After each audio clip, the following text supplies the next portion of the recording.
નમસ્કાર વિદ્યાર્થી મિત્રો, હું પ્રશાંત પંચાલ આપ સૌનું વર્લ્ડ ઇનબોક્સમાં હાર્દિક સ્વાગત કરું છું.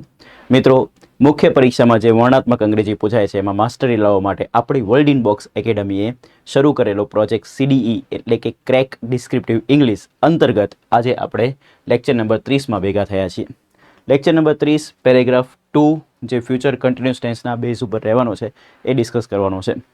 ફ્યુચર કન્ટિન્યુઅસ ટેન્સનું ગુજરાતી થાય ચાલુ ભવિષ્યકાળ. તો આપણે એ ચાલુ ભવિષ્યકાળનો પેરેગ્રાફ 2 ડિસ્કસ કરવાનો છે.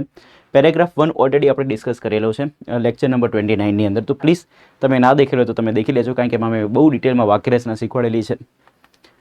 સો આજનો જે પેરેગ્રાફ છે શેના ઉપર છે ચેક કરી લઈએ. તો એ પેરેગ્રાફ છે આપણો સંરક્ષણ ઉત્પાદન અને આત્મનિર્ભર ભારત ઉપર. તો બે ટોપિકને કમ્બાઈન કરીને એક પેરેગ્રાફ બનેલો છે, સંરક્ષણ ઉત્પાદન અને આત્મનિર્ભર ભારત. તો શું છે આ પેરેગ્રાફ, એની ચર્ચા કરીએ. તો પેરેગ્રાફની ચર્ચા કરતાં પહેલાં આપણે ટાઇટલને શીખી લઈએ ઇંગ્લિશની અંદર, કે આ ટાઇટલને ઇંગ્લિશમાં કઈ રીતે લખાય. તો દેખો, રૂલ એવો છે કે અનેની પહેલાંવાળો પાર્ટ પહેલાં લખાશે, અનેની પછીવાળો પાર્ટ પછી લખાશે. ઇન શોર્ટ આ જે રીતે દેખાય છે એ જે રીતે લખવામાં આવશે. ડન. તો આમાં એક શબ્દ છે ઉત્પાદન અને અહીંયા છે સંરક્ષણ. તો ઉત્પાદન એક નામ છે. ઉત્પાદન કોનું? તો સંરક્ષણનું. તો આ એનું વિશેષણ છે. તો વિશેષણ અને નામ કેવી રીતે લખાશે? સીધી ઉત્પાદનને કહેવાય પ્રોડક્શન. શું કહેવાય દોસ્તો? પ્રોડક્શન. સંરક્ષણને કહેવાય ડિફેન્સ. તો અહીંયા આવશે ડિફેન્સ પ્રોડક્શન. રેડી? અને એને ઇંગ્લિશમાં કહેવાશે એન્ડ, એટલા માટે આપણે અહીંયા એન્ડ લખી દઈએ. ભારત એક નામ છે. ભારત કેવું? તો આત્મનિર્ભર. આત્મનિર્ભર શબ્દ આ ભારત નામની વિશેષતા બતાવે એટલા માટે એને કહેવાય વિશેષણ અને આને કહેવાય નામ. વિના કેવી? સીધી આત્મનિર્ભર ભારત. એને ઇંગ્લિશમાં અત્યારે એ જ રીતે લખીશું, કારણ કે આ ટાઇટલનું નામ છે આત્મનિર્ભર ભારત. રેડી? તો એક નામ આપેલું છે આપણે, તો સંરક્ષણ ઉત્પાદન અને આત્મનિર્ભર ભારત. એને એ જ રીતે લખવાનું છે. ઠીક? આમ તો આત્મનિર્ભર લખવું હોય તો લખાય સેલ્ફ રિલાયન્ટ ભારત. શું લખાય? Self reliant Bharat. ઠીક છે? બીજું લખો તો આવું બી લખાય self dependent Bharat. Done. But આપણે અહીંયા લખીશું શું? આત્મનિર્ભર ભારત, બીકોઝ એક ટાઇટલ છે. Ready? Okay. So defence production and આત્મનિર્ભર ભારત. તો આ ટાઇટલ વાળું જે પેરેગ્રાફ છે આપણી પાસે એની ચર્ચા કરીએ. તો ભારત સ્થાનિક સ્તરે અદ્યતન સંરક્ષણ સાધનોનું ઉત્પાદન કરી રહ્યું હશે. ઉદ્યોગો વિદેશી આયાત પર નિર્ભરતા ઘટાડી રહ્યા હશે. સ્ટાર્ટઅપ્સ અત્યાધુનિક લશ્કરી તકનીકો વિકસાવી રહ્યા હશે. સંરક્ષણ ક્ષેત્ર વધુ નોકરીઓ અને રોકાણની તકો ઊભી કરી રહ્યા હશે. ભારત તેની વ્યૂહાત્મક સ્વનિર્ભરતાને મજબૂત બનાવી રહ્યું હશે. તો પ્લીઝ ધ્યાન રાખજો. આ વાક્યો જે છે એ કયા કાળમાં છે એની ચર્ચા કરવી પડશે, તો ધ્યાન આપો. લખ્યું છે હશે, હશે, હશે, હશે, હશે. તો આના પરથી ખબર પડે કે આ હસેવાળી વાત કરે છે. તો જ્યારે ગુજરાતી ભાષામાં હશે, થશે, રમશે, કરશે, ભણશે આવા શબ્દો લખેલા હોય તો એ એક કાળ બતાવે, જેને કહેવાય ભવિષ્યકાળ. અને એના વાક્યમાં અહીંયા લખ્યું છે રહ્યું, રહ્યા, રહ્યા, રહ્યા, રહ્યું. તો રહી, રહ્યા, રહ્યું, રહ્યો આવા શબ્દો લખેલા હોય તો એ વાક્યમાં જે ક્રિયા હોય એને ચાલુ માનવામાં આવે દોસ્તો. તો આ બંને શબ્દને ભેગું કરીએ તો એક કાળ થાય, જેને કહેવાય શું? ચાલુ ભવિષ્યકાળ. અને ચાલુ ભવિષ્યકાળની વાક્યરચના હોય છે મિત્રો વિલ, શેલ, બી, આઈએનજી. બસ અહીંયા શું હોય છે? Will, shall, be, ING. કોની સાથે વિલ આવે ને શેલ આવે એ મેં લેક્ચર નંબર 29માં સારી રીતે ડિટેલમાં ડિસ્કસ કરેલું છે. આ શબ્દ બી ક્યાંથી આવ્યો એ બી મેં લેક્ચર નંબર 29માં ડિસ્કસ કરેલું છે. તો તમે પ્લીઝ એ લેક્ચર ના દેખ્યું હોય તો પહેલાં એ લેક્ચર દેખી લેજો, જેથી કરીને તમને સમજણ પડે લોજિકલી. હવે જો કરતા આઈ અને વી હોય ને તો એની સાથે વિલ બી આવે અને શેલ બી આવે. અને જો કરતા આઈ અને વી સિવાયનો હોય, કોના સિવાયનો? આઈ અને વી સિવાયનો, ત્યારે ફ્રેન્ડ્સ માત્ર ને માત્ર કોણ આવશે? વિલ આવશે. રેડી? તો આઈ અને વી કરતા સાથે બંને જવાબ સાચા, વિલ અને શેલ. પણ આઈ અને વી સિવાયનો કોઈ બી કરતા છે તો એ બધા કરતા માટે કોણ આવશે? વિલ આવશે. તો હવે આપણે આ વાક્યને લખવાની શરૂઆત કરીએ. શુભ શરૂઆત. ભારત સ્થાનિક સ્તરે અદ્યતન સંરક્ષણ સાધનોનું ઉત્પાદન કરી રહ્યું હશે. તો અહીંયા પહેલાં તો વોકેબ શીખીએ. ઉત્પાદન કરવું જે ક્રિયાની રીતે છે, ઠીક છે? એના માટે પ્રોડ્યુસ બી લખાય ને મેન્યુફેક્ચર બી લખાય. તો આપણે અહીંયા લખીશું મેન્યુફેક્ચર. કોઈને પ્રોડ્યુસ લખવું છે તો બી લખી શકે. ડન. તો ઉત્પાદન કરવું એટલે કે મેન્યુફેક્ચર કરવું અથવા તો પ્રોડ્યુસ કરવું. હવે એનું આઈએનજી વાળું રૂપ બનાવે તો શું બને? મેન્યુફેક્ચરિંગ. પ્રોડ્યુસનું બનાવે તો પ્રોડ્યુસિંગ. અદ્યતન સંરક્ષણ સાધનો, તો સાધનો એક નામ છે. સાધનો કોના? તો સંરક્ષણના. તો આ એનું વિશેષણ છે. સંરક્ષણ સાધનો કેવા? તો અદ્યતન. તો આ બી એનું શું છે? વિશેષણ. અદ્યતન સંરક્ષણ સાધનોને ઇંગ્લિશમાં કેવા છે? અદ્યતન એટલે કે એડવાન્સ્ડ, સંરક્ષણ એટલે કે ડિફેન્સ, અને સાધનો એટલે કે ઇક્વિપમેન્ટ્સ. રેડી? તો શું બને? Advanced defence equipment. હવે તમે ડિફેન્સના બે સ્પેલિંગ દેખશો. એક ડિફેન્સનો સ્પેલિંગ આ બી જોયો હશે અને ડિફેન્સનો સ્પેલિંગ સીઈ વાળો બી જોયો હશે. એસઈ વાળો અને સીઈ વાળા આ બંને સ્પેલિંગમાં શું ફરક છે? તો આ બી ડિફેન્સ સાચું ને આ બી ડિફેન્સ સાચું, પણ આ અમેરિકન ઇંગ્લિશમાં લખાય અને આ બ્રિટિશ ઇંગ્લિશમાં લખાય. રેડી? તો આપણે કયું ડિફેન્સ ફોલો કરીશું? DENFENCE વાળું. તો અહીંયા આવશે advance defence equipment. Ready? Okay. સ્થાનિક સ્તરે, તો દેખો સ્થાનિક હોય ને એ સ્થાનિકને કહેવાય ડોમેસ્ટિક. હવે અહીંયા અદ્યતન સંરક્ષણ સાધનોનું ઉત્પાદન કેવી રીતે કરી રહ્યું છે? કયા લેવલે કરી રહ્યું છે? તો સ્થાનિક સ્તરે. તો સ્થાનિક સ્તરે જે છે ને એ આ ઉત્પાદન કરવાની ક્રિયાની વિશેષતા બતાવે. ડન? તો જે શબ્દ ક્રિયાની વિશેષતા બતાવે ને એને કહેવાય ક્રિયા વિશેષણ. અને ક્રિયા વિશેષણ બનાવવું હોય તો સ્થાનિકમાંથી સ્થાનિક સ્તરે ક્રિયા વિશેષણ બનાવવું હોય તો ડોમેસ્ટિક જે શબ્દ છે એની પાછળ ALLY લાગી જશે ને શબ્દ બનશે ડોમેસ્ટિકલી. શું બનશે? ડોમેસ્ટિકલી. તો સમજો સ્થાનિક સ્તરેનું ઇંગ્લિશ શું બન્યું? ડોમેસ્ટિકલી. ડોમેસ્ટિકલી શબ્દ આવ્યો ક્યાંથી? ડોમેસ્ટિકમાંથી. ડોમેસ્ટિકનો અર્થ શું છે? સ્થાનિક. સ્થાનિક એકલું હોય તો ડોમેસ્ટિક. સ્થાનિક સ્તરે લખો છો તો ક્રિયા વિશેષણ છે તો શું આવશે? ડોમેસ્ટિકલી. ઇંગ્લિશ લેંગ્વેજમાં ઘણા બધા ક્રિયા વિશેષણ LY લગાવવાથી બને છે. તો પ્લીઝ યા બી યાદ રાખવા જેવું છે. તો સરસ મજાના વોકેબ આપણે શીખી લીધા. હવે આપણે આ વાક્યોને બનાવીએ. તો સૌથી પહેલાં તમે ફર્સ્ટ સેન્ટેન્સ છે તો તમે દેખી લો કે હું વાક્ય કેવી રીતે બનાવું છું, કારણ કે આના પછીના જેટલા બી વાક્ય છે એ તમારે કમેન્ટમાં મને જણાવવા પડશે. તો વેરી ફર્સ્ટ મારે કર્તા શોધવો પડશે અને કર્તાને શોધવા માટે પ્રશ્ન પૂછવો પડશે કોણથી. પૂછો કોણ સ્થાનિક સ્તરે અદ્યતન સંરક્ષણ સાધનોનું ઉત્પાદન કરી રહ્યું છે? તો ભારત. તો કર્તા મળી ગયું ભારત એટલે કે ઇન્ડિયા. ક્રિયાપદ આવશે વિલ શેલ બી આઈએનજી. શું આવશે? Will shall be ING. હવે વિલ અને શેલમાંથી શું આવે? તો દોસ્તો ઇન્ડિયા કરતા છે તો ઇન્ડિયા સાથે શું આવશે? વિલ પછી બી. હવે ફ્રેન્ડ્સ આપણે આઈએનજી વાળું રૂપ લખવાનું છે તો મેન્યુફેક્ચરનું આઈએનજી થશે manufacturing. Now the question is કે આ વિલ શેલ બી આઈએનજી વાળું રૂપ આપણે કેમ લખ્યું? તો એને ધ્યાનથી સમજો. મેં તમને લેક્ચરમાં જ્યારે પેરેગ્રાફ શરૂ કર્યો ત્યારે બી સમજાયું. આ રહ્યું છે, રહી રહ્યા, રહ્યું લખ્યું એટલે ક્રિયા કેવી થઈ જાય? ચાલુ. હશે એટલે કયો કાળ થાય? ભવિષ્યકાળ. તો આ વાક્ય બને કયા કાળમાં? ચાલુ ભવિષ્યકાળ. અને ચાલુ ભવિષ્યકાળની વાક્ય રચના લખવી હોય તો એમાં ક્રિયાપદનું કયું રૂપ આવે?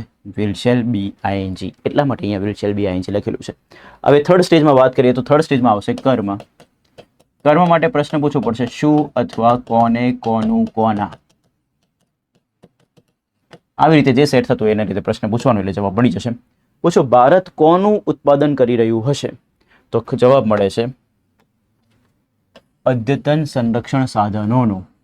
હવે તમને રૂલ ખબર જ છે દોસ્તો. જો તમે અગાઉના લેક્ચર્સ દેખેલા હશે તો તમને ખ્યાલ હશે કે કર્મના એન્ડમાં જ્યારે નો ના નીનું ને આવે તો એને લખવામાં આવતું નથી. તો આપણે સીધો કર્મ લખવાનું થશે શું? અદ્યતન સંરક્ષણ સાધનો. તો એને ઇંગ્લિશમાં કઈ રીતે લખાશે?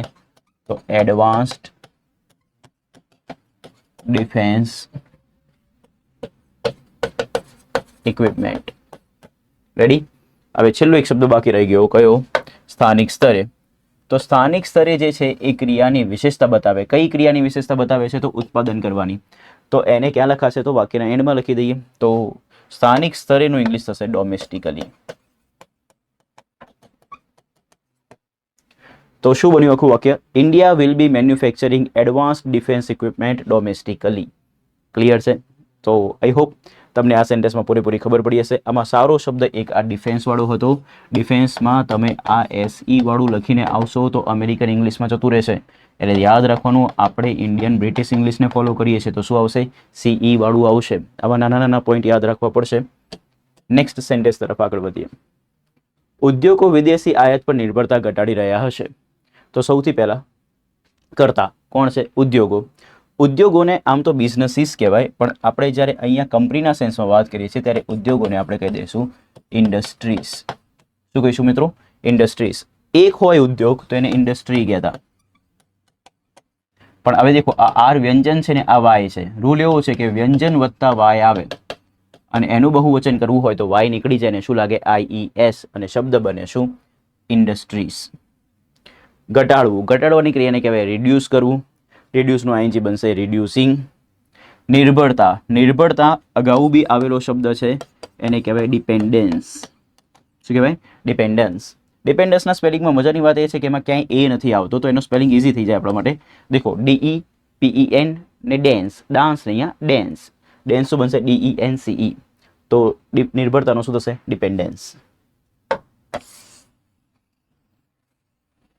બાકીના વોકેબ જોઈ લો. વિદેશી આયાત પર નિર્ભરતા જેના પર ઘટાડવાની હોય તો એ પર માટેનો પ્રિપોઝિશન આવે શું? ઓન. અને વિદેશી આયાત આ શબ્દ જોડાયેલો છે તો ધ્યાનથી દેખજો. આયાત એક નામ છે, પણ આયાત કઈ તો વિદેશી આયાત. તો વિદેશી શબ્દ જે છે એ આયાત નામની વિશેષતા બતાવે એટલે એને કહેવાય વિશેષણ. તો વિશેષણ અને નામ કેવી રીતે લખાય? સીધે સીધું. તો વિદેશીને કહેવાશે ફોરેન ને આયાતને કહેવાશે ઇમ્પોર્ટ્સ. ડન.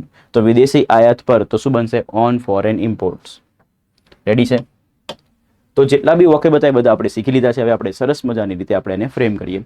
ફ્રેમ કરતા પહેલા તમે વિડીયો પોઝ કરો અને તમે જાતે આ વાક્યને કમેન્ટમાં જણાવો કે તમે શું બનાવશો આ વાક્ય. કમન દોસ્તો. સો આઈ હોપ તમે વિડીયો પોઝ કરીને બનાવી દીધું હશે. હવે હું બનાવું છું, તમે ધ્યાન આપજો. સૌથી પહેલા કરતા લખવું પડશે. પૂછો કોણ નિર્ભરતા ઘટાડી રહ્યું હશે? તો ઉદ્યોગો. તો ઉદ્યોગોને કહેવાશે ઇન્ડસ્ટ્રીઝ. બીજા સ્ટેજમાં આવશે ક્રિયા. કઈ ક્રિયા છે?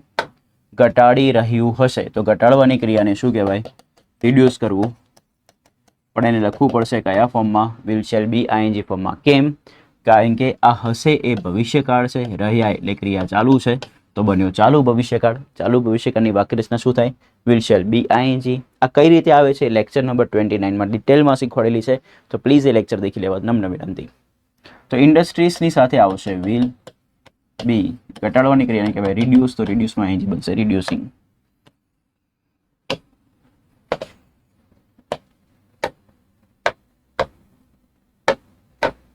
તો ઇન્ડસ્ટ્રીઝ વિલ બી રિડ્યુસિંગ. હવે આવશે શું ઘટાડી રહ્યા છે? પૂછો શું અથવા કોનેથી પ્રશ્ન પૂછો, કર્મ મળી જશે. હોય તો ઉદ્યોગો શું ઘટાડી રહ્યા છે? તો વિદેશી આયાત પર નિર્ભરતા. શું ઘટાડી રહ્યા છે? વિદેશી આયાત પર નિર્ભરતા. તો આપણો આટલો મોટો કર્મ થયો. રેડી?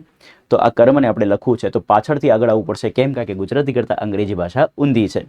તો નિર્ભરતાને કહેવાશે ડિપેન્ડન્સ. જેના પર હોય એના માટે આવશે ઓન. કોના ઉપર છે? વિદેશી આયાત. વિદેશી આયાતને ઇંગ્લિશમાં કહેવાય ફોરેન ઇમ્પોર્ટ. રેડી છે? ઓકે. તો industries will be reducing dependence on foreign import. Ready? Okay. તો સરસ મજાનું વાક્ય આપણે ફ્રેમ કરી દીધું છે. હવે નેક્સ્ટ સેન્ટેન્સ તરફ આગળ વધીશું. સ્ટાર્ટઅપ્સ અત્યાધુનિક લશ્કરી તકનીકો વિકસાવી રહ્યા હશે. તો વિકસાવવું. વિકસાવવાની ક્રિયાને કહેવાય ડેવલપ કરવું અને ડેવલપનું ING ફોર્મ થશે ડેવલપિંગ. અત્યાધુનિક લશ્કરી તકનીકો. અત્યાધુનિકને કહેવાય આમ તો એડવાન્સ્ડ કહેવું હોય તો બી કહી શકાય, બટ એક જોરદાર શબ્દ શીખવાડું. અત્યાધુનિક હોય તો એને કહેવાય કટિંગ એજ. આ એક નવો શબ્દ છે મોડર્ન ઇંગ્લિશનો, તો પ્લીઝ ધ્યાન રાખજો. અત્યાધુનિક એટલે કે કટિંગ એજ. લશ્કરીને કહેવાય મિલિટરી ને તકનીકોને કહેવાશે ટેકનોલોજીસ. ડન. હવે પ્રશ્ન એ છે કે આ કેમ સીધે સીધું લખવામાં આવ્યું? તો રૂલ એવો છે કે તકનીકો નામ છે. તકનીકો કઈ તો લશ્કરી તકનીકો, તો આ એનું વિશેષણ છે. લશ્કરી તકનીકો પછી કેવી અત્યાધુનિક, તો આ બી એનું વિશેષણ છે. વિના ના વિશેષણ અને નામ કેવી રીતે લખાય? સીધે સીધું.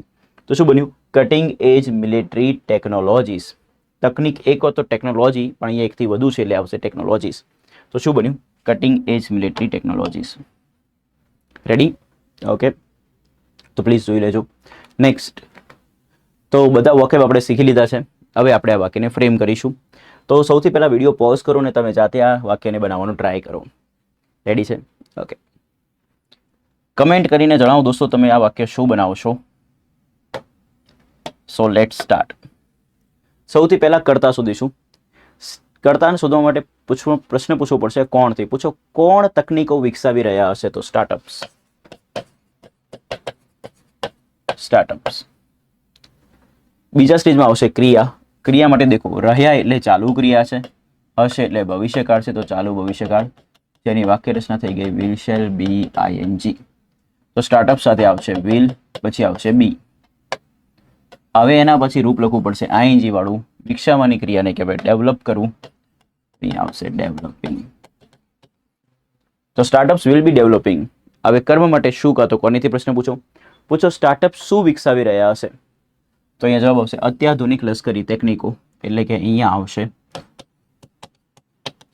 કટિંગ એજ લશ્કરી એટલે કે મિલિટરી તકનીકો એટલે કે ટેકનોલોજીસ. તો શું બને sentence? Startups will be developing cutting age military technologies. Ready છે? ઓકે. તો ખૂબ સારો શબ્દ હતો આમાં, કટિંગ એજ મિલિટરી ટેકનોલોજીસ. તો પ્લીઝ એને રિફર કરજો. સંરક્ષણ ક્ષેત્ર વધુ નોકરીઓ અને રોકાણની તકો ઊભી કરી રહ્યા હશે. ઓકે. તો આ વોકેબ શીખ્યા વગર તમારે વાક્ય બનાવવાનું છે. તમે ચેક કરો કે વિધાઉટ વોકેબ તમે વાક્ય ફ્રેમ કરી શકો છો કે નહીં. જસ્ટ કમેન્ટ કરીને જણાવો તમે શું વાક્ય બનાવતા. ડન છે? તો આઈ હોપ તમે મને કમેન્ટ કરીને જણાવી દીધું હશે. હું તમને વાક્યના વોકેબ શીખવાડી દઉં. સંરક્ષણ ક્ષેત્ર. ક્ષેત્ર એક નામ છે. ક્ષેત્ર કયું? સંરક્ષણ. તો એનું વિશેષણ છે વિના કેવી સીધી. ક્ષેત્રને કહેવાય દોસ્તો સેક્ટર. સંરક્ષણને કહેવાય ડિફેન્સ. જ્યારે કોઈ બી પર્ટિક્યુલર સેક્ટરની વાત કરો, એમાં બી સ્પેસિફિક મિલિટરીને લગતું હોય, એરફોર્સને લગતું હોય, નેવીને લગતું હોય, ત્યારે એની આગળ ધ આર્ટિકલ લાગે. So the defence sector. Yes or no? તો શું બનશે? The defence sector. નેક્સ્ટ, ઊભી કરવી. કોઈ બી વસ્તુ ઊભું કરવાની અહીંયા વાત છે, તો અહીંયા છે ને તકો ઊભી કરવાની વાત છે. એટલે તકો ઊભી કરવી એટલે કે આમ આડી પડીને ઊભી કરી એવી વાત ના હોય. તકો ઊભી કરવી એટલે કે તકો ક્રિએટ કરવી. ડન? તો અહીંયા ઊભી કરવાની વાત છે એટલે ક્રિએટ કરવું, અને ક્રિએટનું આઈએનજી વાળું રૂપ થશે ક્રિએટિંગ. વધુ નોકરીઓ અને રોકાણ. તો અનેની પહેલા વાળો પાર્ટ પહેલા, અનેની પછી વાળો પાર્ટ પછી. તો નોકરીઓ નામ છે. નોકરીઓ કેવી? વધુ. તો એનું વિશેષણ છે વિના સીધે સીધી. તો વધુને કહેવાય મોર, નોકરીઓને કહેવાય જોબ્સ, અને એને કહેવાય એન્ડ, અને રોકાણને કહેવાય ઇન્વેસ્ટમેન્ટ. શું કહેવાશે મિત્રો? ઇન્વેસ્ટમેન્ટ. ડન? તો આખું વોકેબ બનશે મોર જોબ્સ એન્ડ ઇન્વેસ્ટમેન્ટ. તકો. તક એક હોય તો એને કહેવાય ઓપોર્ચ્યુનિટી. શું કહેવાય? ઓપોર્ચ્યુનિટી. પણ અહીંયા એકથી વધુ છે. તો હમણાં જ વાત કરી હતી કે આ ટી વ્યંજન છે, વ્યંજન વત્તા વાય હોય તો વાય નીકળી જાય ને આઈએસ લાગે ને શબ્દ બને શું? ઓપોર્ચ્યુનિટીઝ. રેડી? ઓપોર્ચ્યુનિટીઝના સ્પેલિંગમાં કોઈને તકલીફ પડવી જોઈએ નહીં. ઓપ્પો એક સારી મોબાઈલની બ્રાન્ડ છે, આપણને ખ્યાલ જ છે. તો ઓપ્પો તો આવડે. આર એક અલગથી યાદ રાખો, ચ્યુનિટી. TUNITY. ઓપોર્ચ્યુનિટી. OPPORTUNITY. આવી રીતે બ્રેક કરો એટલે તમને સ્પેલિંગ આવડી જશે.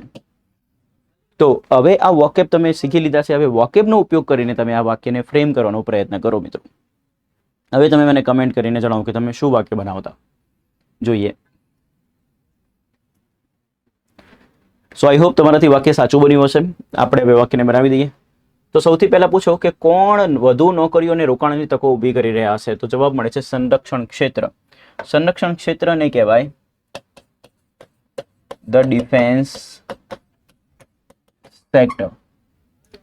હવે ક્રિયા લખવાની છે, તો અહીંયા રહ્યા એટલે ચાલુ ક્રિયા, હશે એટલે ભવિષ્યકાળ. તો ચાલુ ભવિષ્યકાળની વાક્યરચના બને વિલ શેલ બી આઈએનજી. હું તમને એટલી બધી વખત વાક્યરચના રિપીટ કરાવી દઉં છું કે જેથી કરીને તમારા સબકોન્શિયસ માઇન્ડમાં એ વસ્તુ સેટ થઈ જાય, તો તમને ક્યારે બી એ વસ્તુ પૂછાય તો તમને આવડી જ જાય. ડન? તો પ્લીઝ તમે એટલા જ અટેન્શનથી ભણજો તો મજા આવશે તમને. The defence sector will be, ઊભું કરવું એટલે કે ક્રિએટ કરવું. તો અહીંયા શું આવશે? ક્રિએટિંગ. હવે કર્મની વારી આવી. કર્મ માટે પ્રશ્ન પૂછો શું અથવા કોનેથી. પૂછો સંરક્ષણ ક્ષેત્ર એટલે કે ડિફેન્સ સેક્ટર શું ઊભું કરી રહ્યા હશે? તો જવાબ મળે છે, જવાબને કાં સમજો, વધુ નોકરીઓ અને રોકાણની તકો. ઓકે, તકો છે, તકો કોના માટેની? તો વધુ નોકરીઓ માટેની અને રોકાણ માટેની. ડન. તો અહીંયા તકો માટે ઇંગ્લિશમાં શબ્દ બનશે આ આવું છે, ગુજરાતની રાજધાની. આને લખવું હોય તો તમને ખબર છે કે પાછળથી આગળ આવવું પડશે. તો રાજધાનીને ઇંગ્લિશમાં કહેવાશે કેપિટલ. નો નાની નું ઇંગ્લિશ થશે ઓફ, અને ગુજરાતનું ઇંગ્લિશ થશે ગુજરાત. તો શું બન્યું? Capital of Gujarat. Yes or no? તો આને બી પાછળથી તમારે આગળ લઈને આવવું પડશે. તો તકોને ઇંગ્લિશમાં લખવું પડશે ઓપોર્ચ્યુનિટીઝ.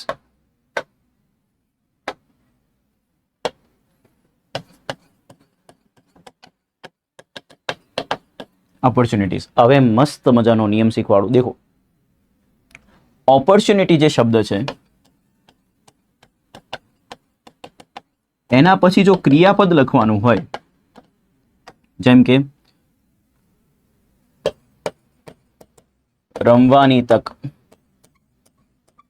તો ઓપોર્ચ્યુનિટી લખી.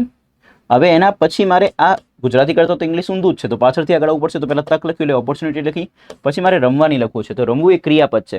જો ઓપોર્ચ્યુનિટી પછી ક્રિયાપદ લખવાનું હોય ને તો મિત્ર ટુ આવે. શું આવે? ટુ. હવે દોસ્તો મારે અહીંયા આ લખવું છે નોકરીની તક, તો ગુજરાતી કરતા ઇંગ્લિશ ઊંધું, તો પાછળથી આગળ આવીશું. તો હવે સમજો, ઓપોર્ચ્યુનિટી. હવે મારે આ નોકરીની તક લખવાની છે, એટલે કે નોકરીની. ઠીક છે, તો તમે ધ્યાનથી દેખજો, આ જે નોકરી જે છે એ કોઈ ક્રિયાપદ છે? તો ના, નોકરી ક્રિયાપદ નથી. નોકરી તો એક નામ છે. તો ઓપોર્ચ્યુનિટી પછી જો નામ લખવાનું હોય મિત્રો તો પાછળ ફોર આવશે. આવા ગ્રામેટિકલી રૂલ કરેક્ટ હોવા જોઈએ, તમે સાઉન્ડ હોવા જોઈએ, તમને ખબર પડતી હોવી જોઈએ, અને પછી તમે કરેક્ટ લખી શકો. તો રૂલ શું છે? ઓપોર્ચ્યુનિટી પછી ક્રિયાપદ લખવાનું છે તો કયું પ્રિપોઝિશન આવે? ટુ. ઓપોર્ચ્યુનિટી પછી નામ લખવાનું છે તો કયું પ્રિપોઝિશન આવે? ફોર. આને લખો રમવાની તક, તો ઓપોર્ચ્યુનિટી ટુ પ્લે. અને નોકરીની તક તો ઓપોર્ચ્યુનિટી ફોર જોબ. તો ઓપોર્ચ્યુનિટી એના પછી કેટલા પ્રિપોઝિશન લઈ શકે છે? બે. ક્રિયાપદ હોય તો ટુ, નામ હોય તો ફોર. તો પ્લીઝ સમજજો. હવે આ પોઈન્ટ મેં કેમ તમને અત્યારે સમજાયો? કારણ કે આપણે અહીંયા શબ્દ લખીશું ઓપોર્ચ્યુનિટીઝ. હવે ઓપોર્ચ્યુનિટીઝ શેના માટે છે? તો વધુ નોકરીઓ અને રોકાણ માટે. તો એ કેસમાં આ નો નાનીનું ઇંગ્લિશ ઓફ ના થાય. આ નોકરી બી નામ છે ને રોકાણ બી નામ છે, તો નામ હોય તો એ કેસમાં ઓપોર્ચ્યુનિટી પછી ફોર લખવું પડે.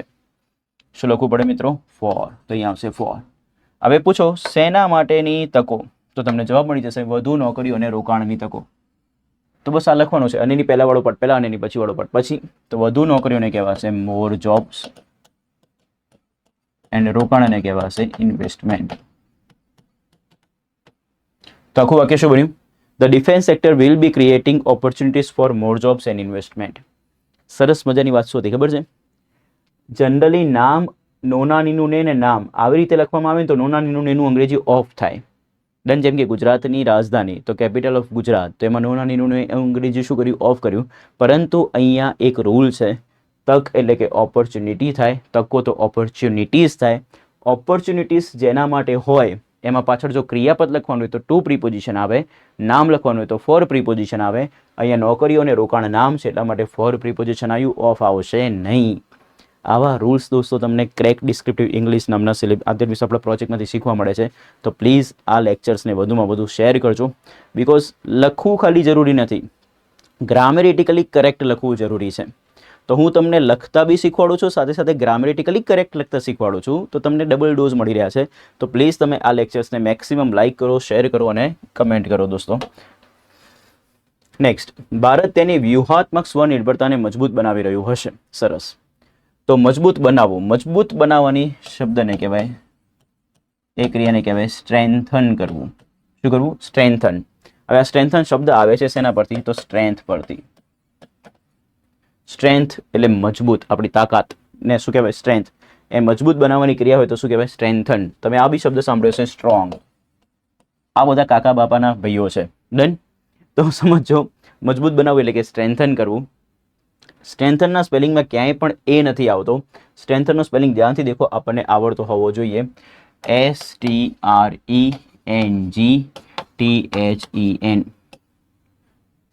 STRENGTHEN. સ્ટ્રેન્થન. સ્ટ્રેન્થનમાં જ્યારે ING લગાવશો ત્યારે પાછળ બની જશે સ્ટ્રેન્થનિંગ. શું બનશે દોસ્તો? સ્ટ્રેન્થનિંગ. તેની વ્યૂહાત્મક સ્વનિર્ભરતા. તો સ્વનિર્ભરતા નામ છે. સ્વનિર્ભરતા કેવી? તો વ્યૂહાત્મક, તો એનું વિશેષણ છે. વ્યૂહાત્મક સ્વનિર્ભરતા કેવી? તો તેની આ બી એનું વિશેષણ છે. પણ તેની એટલે કોની? તો તેની એટલે કોની? ભારતની. તો ભારત માટે તેનું, તેની, તેના, તેનો એવું લખવું હોય તો એના માટે શબ્દ આવે ઇટ્સ. વ્યૂહાત્મક ને કહેવાય, દેખો વ્યૂહરચના, એને કહેવાય સ્ટ્રેટેજી. વ્યૂહરચના પરથી એનું વિશેષણ બને વ્યૂહાત્મક. તો સ્ટ્રેટેજી પરથી શબ્દ બને સ્ટ્રેટેજિક. તો શબ્દ ક્યાંથી આવે છે આપણને ખ્યાલ હોય ને તો વધુ મજા આવશે શીખવાની. તો વ્યૂહરચનાને શું કહેવાય? સ્ટ્રેટેજી. વ્યૂહરચના પરથી શબ્દ બને વ્યૂહાત્મક, તો સ્ટ્રેટેજી પરથી શબ્દ બને સ્ટ્રેટેજિક. એ શબ્દ આવશે સ્ટ્રેટેજિક. સ્વનિર્ભરતા. સ્વનિર્ભરતાને લખવું હોય તો લખાય સેલ્ફ રિલાયન્સ. ઠીક છે. તો શું બને? તેની વ્યૂહાત્મક સ્વનિર્ભરતાને શું કહેશો? It's strategic self reliance. Done. Reliance એક કંપનીનું નામ છે, તો એ સ્પેલિંગ તમને આવડતું જ હશે. રિલાયન્સ એટલે કે નિર્ભર રહેવું, વિશ્વાસ રાખવો. ઠીક છે. તો સ્વનિર્ભરતા, તો સેલ્ફ રિલાયન્સ, તો ઇટ્સ સ્ટ્રેટેજિક સેલ્ફ રિલાયન્સ. આ વોકેબ બને છે. તો સરસ મજાના વોકેબ શીખી લીધા છે. હવે તમારી વારી છે. તમારે આ વાક્યને ફ્રેમ કરવાનું છે અને કમેન્ટમાં કમ્પલસરી કમેન્ટ કરીને બતાવવાનું છે. આમાં આ ઇટ્સ નહીં આવે, ટાઈપિંગ એરર છે. ઇટ્સમાં એપોસ્ટ્રોફી નહીં લાગે, આવું આવશે. હવે પ્રશ્ન એ છે કે સર આ ઇટ્સ અને આ ઇટ્સમાં શું ફરક છે? તો આ ઇટ્સનો અર્થ થાય તેનું, તેની, તેના, તેનો. જ્યારે આ ઇટ્સ તો જે છે ને બે શબ્દના કોમ્બિનેશન બતાવે. આ શોર્ટ ફોર્મ છે ઇટ ઇઝનું, ઇટ વોઝનું અને તે ઉપરાંત ઇટ હેઝનું. ડન. તો આ ફરક છે, આવી રીતે સમજજો તમે. ગમે તેમ લખીને આવવાનું નથી, દે નહીં કરવાનું. આપણે સ્ટેપ બાય સ્ટેપ પ્રોપર વેમાં લખવાનું છે. તો અહીંયા શું આવશે? ઇટ્સ, એપોસ્ટ્રોફી નહીં લાગે. ડન. સો આપણા માટે અહીંયા શબ્દ બનશે, હું તમને પ્રોપર વેમાં લખીને જ આપી દઉં એટલે તમે કોઈ જાતની ભૂલ ના કરો. ઇટ્સ. તો ચલો હવે આ વોકેબનો ઉપયોગ કરો અને તમે આ વાક્યને સરસ મજાનું ફ્રેમ કરો મિત્રો. ફ્રેમ કરીને કમેન્ટ કરીને જણાવો. આઈ હોપ તમે મને કમેન્ટ કરી બી દીધી હશે. તો હવે આપણે આ વાક્યને ફ્રેમ કરીએ. તો સૌથી પહેલા કર્તા માટે પ્રશ્ન પૂછો. કોણ તેની વ્યૂહાત્મક સ્વનિર્ભરતાને મજબૂત બનાવી રહ્યો છે? તો ઓબ્વિયસ વાળી વાત છે, ભારત એટલે કે ઇન્ડિયા આપણો કર્તા છે. હવે ક્રિયાપદ લખવાનું છે. તો હશે એટલે ભવિષ્યકાળ, રહ્યું એટલે ચાલુ ક્રિયા. તો આ શબ્દ બન્યો કયો? ચાલુ ભવિષ્યકાળ. ચાલુ ભવિષ્યકાળની વાક્ય રચના બની વિલ, શેલ, બી, આઈએનજી. તો કર્તા કોણ છે? ઇન્ડિયા. ઇન્ડિયા સાથે આવે કોણ? વિલ. થોડી ઇંક બરોબર લઈ લઈએ. બી અને આઈએનજી. મજબૂત બનાવવાની ક્રિયાને કહેવાય સ્ટ્રેન્થન કરવું. તો એનું આઈએનજી બનશે સ્ટ્રેન્થનિંગ. તો ઇન્ડિયા વિલ બી સ્ટ્રેન્થનિંગ. હવે પ્રશ્ન પૂછો, ભારત શું કાં તો ભારત કોને મજબૂત બનાવી રહ્યું હશે? તો જવાબ મળે છે તેની વ્યૂહાત્મક સ્વનિર્ભરતાને. તો આપણું કર્મ છે. અને કર્મનો રૂલ તમને ખબર છે કે કર્મના એન્ડમાં નો ના નીનું ને આવે તો એને લખવામાં આવતું નથી. તો તેની વ્યૂહાત્મક સ્વનિર્ભરતાને કહેવાશે ઇટ્સ સ્ટ્રેટેજિક. સ્વનિર્ભરતાને કહેવાશે સેલ્ફ રિલાયન્સ. તો ખૂબ સારા વોકેબ આપણે આ પેરેગ્રાફ થ્રુ શીખ્યા છીએ દોસ્તો. તો પ્લીઝ મેક્સિમમ લાઇક, શેર અને કમેન્ટ કરતા રહેજો, because we need your support. અમને તમારા સપોર્ટની જરૂર છે. ડન. સો ફ્રેન્ડ્સ, આ હતું સરસ મજાનું વાક્ય અને આની સાથે આપણો આ સરસ મજાનો પેરેગ્રાફ બી કમ્પ્લીટ થાય છે. ડન. તો પ્લીઝ ફ્રેન્ડ્સ, અમે જે અહીંયાથી વાક્ય બનાવીએ છીએ, જે તમને વોકેબ આપીએ છીએ, એના પાછળ ખૂબ જ મહેનત છે. એ મહેનત એટલી બધી છે કે કદાચ તમે વિચારશો તો તમને આઈડિયા આવશે કે આટલી પીપીટી બનાવી, આટલા વોકેબ લાવવા, આટલા વાક્યો બનાવવા, આના પાછળ એની પ્રિપેરેશન, તો આ બધા પાછળ બહુ મહેનત છે. તો પ્લીઝ અમને મેક્સિમમ લાઇક કરો, શેર કરો અને જો વર્લ્ડ ઇનબોક્સની યુટ્યુબ ચેનલને સબસ્ક્રાઇબ ના કરી હોય તો પ્લીઝ સબસ્ક્રાઇબ કરી નાખો અને કમેન્ટ કરીને જણાવજો કે તમને અમારા લેક્ચર્સ કેવા લાગે છે. આપણે પ્રોજેક્ટ સીડીમાં ઘણું આગળ જવાનું છે, તો આપણે મળતા રહીશું. Till then bye, take care, be happy, be healthy.